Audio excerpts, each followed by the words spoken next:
लौकिक कामना के लिए भजन करें तो क्या भजन से लौकिक कामना पूर्ण हो जाती है? संसारिक कोई कामना चाहे तो भजन से पूर्ण हो जाती है। हाँ, पहले पाप नष्ट होगा फिर कामना पूर्ण होगी। इसलिए अगर थोड़ा भजन हुआ और पाप अधिक है तो कामना पूर्ण तब तक नहीं होगी जब तक पाप नष्ट नहीं हो जाएगा। दुख देने में पाप का योगदान है, तो ध्यान रखें। भजन करने वाले एक तो कामना करते नहीं, अगर कामना करते हैं तो पूर्ण तभी होगी जब आपका पाप नष्ट हो जाएगा। ऐसा ना सोचे कि भजन से कामना पूर्ण क्यों नहीं हुई, और भजन करो। जब तुम्हारा पाप नष्ट हो जाएगा तो तुम्हारी कामना पूर्ण हो जाएगी। भजन करने वाला लौकिक कामना ना करे तो अच्छा है, भगवान की प्राप्ति की कामना करे, दुख सुख भोग ले। कामना चाहे पूर्ण हो या नष्ट हो, भजन दोनों काम करेगा। कामना पूर्ण करके चाह मिटा देगा या कामना का ही नाश कर देगा। भजन नहीं छोड़ना चाहिए। हम तो 7 वर्ष से भजन कर रहे हैं, प्रश्नकर्ता ने कहा, पर हमारी कोई आदि व्याधि अभी तक दूर नहीं हुई। मुझे लगता है मेरा भजन निष्फल है क्या? नहीं, बाहर के दुख और शरीर की बीमारी ये प्रारब्ध के अनुसार मिलती है। भजन का फल है अंतःकरण शुद्ध होकर भगवदानंद की प्राप्ति होना। भजन का फल ये नहीं कि तुम्हारा जुकाम बुखार ठीक हो जाए, तुम्हारा ये ठीक हो जाए। अगर चाहोगे उस कोटि का भजन करोगे तो हो जाएगा, पर भजन का फल ये नहीं है। भजन का फल है अंतःकरण की पवित्रता और भगवदानंद की प्राप्ति। महाराज, शरणागति का क्या अर्थ है? सब प्रकार से अपने सर्वस्व को, तन मन धन कामना वासना बुद्धि अहंकार सबको भगवान को अर्पण कर देने से शरणागति पूर्ण हो जाती है। तन मन धन कामना वासना बुद्धि अहंकार, इसमें अपनापन न मानना, ये सब भगवान का है, ऐसा अर्पण कर देना।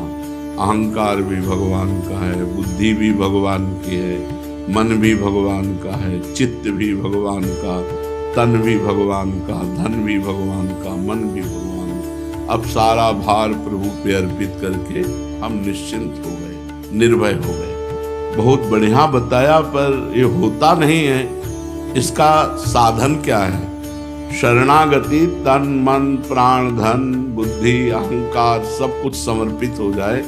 इसकी साधना क्या है? पहला, भगवान के अनुकूल ही सब कार्य करे, प्रतिकूलस्य विसर्जनम, श्री कृष्ण अनुकूलेन। तन मन वचन से कोई पाप कर्म न बने, सबसे पहला। शरणागति के लिए मनमानी आचरण करने वाला शरणागत नहीं होता।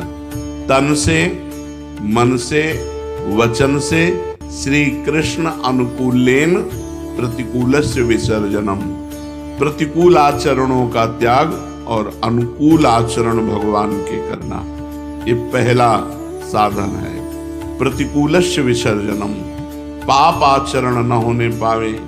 अगर पाप आचरण होंगे तो शरणागति आपकी नहीं मानी जाएगी। एक प्रश्न आज कर रहे थे कि जब पुण्य भगवान को समर्पित तो पाप भी भगवान को समर्पित। ये पुण्यात्मा का या महात्मा का लक्षण नहीं कि जो मन में आया सो कर लिया, इसके बाद कोई पश्चाताप नहीं।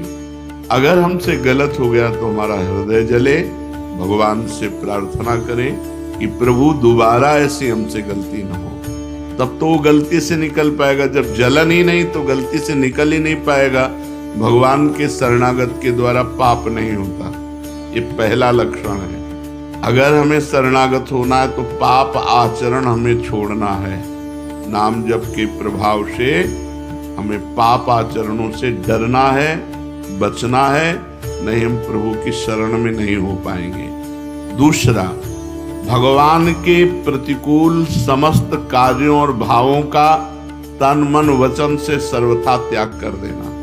पहला है भगवान के अनुकूल आचरण करना, और दूसरा है भगवान के प्रतिकूल जितने आचरण हैं तन से, मन से, वचन से, कर्म से, उनका त्याग कर देना। तीसरा, एकमात्र भगवान में दृढ़ विश्वास, जो कुछ होगा सब प्रभु से होगा, प्रियाजू से होगा, पूर्ण विश्वास। चौथा, भगवान ही हमारे रक्षक हैं, किसी और का सहारा ना ले, भगवान ही हमारे रक्षक हैं। हमारे प्रभु प्रेमास्पद, हमारी गति, हमारा आश्रय, हमारा ध्येय, हमारा लक्ष्य एकमात्र भगवान है। भगवान ही एकमात्र हमारे रक्षक हैं, वही हमारी गति है, वही हमारा आश्रय है, वही हमारा ध्येय है, ध्येय जिनका ध्यान किया जाता है, वही हमारा लक्ष्य है, दूसरा कोई नहीं, एकमात्र प्रभु। पांचवा, जो कुछ भी सोचें, बोले, करें, वो केवल भगवान के लिए करें। सोचें तो भगवान के लिए सोचें, करें तो भगवान के लिए करें, बोलें तो भगवान के लिए बोलें। शरणागति, सब कार्य करते हुए भजन साधना अपना कोई पुरुषार्थ न माने, ये भगवान की कृपा शक्ति से हो रहा है ऐसा अनुभव करे।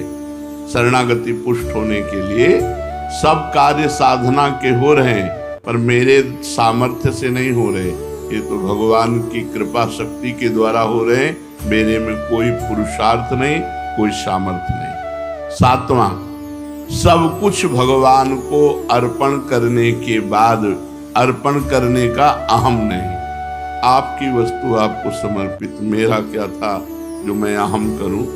सब कुछ समर्पित होने के बाद समर्पण का अहंकार नहीं, मैंने भगवान को सब समर्पित, मेरा क्या था, उन्हीं का तो था।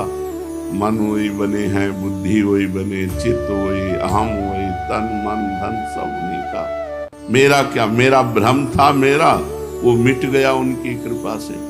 ये उपरोक्त जो आपने 7 साधन बताए, तो शरणागति का ये साधन ठीक ठीक चल रहा है, इसका हम कैसे पता लगाएं कि हमारी शरणागति ठीक ठीक से हो रही है? 4 बातें।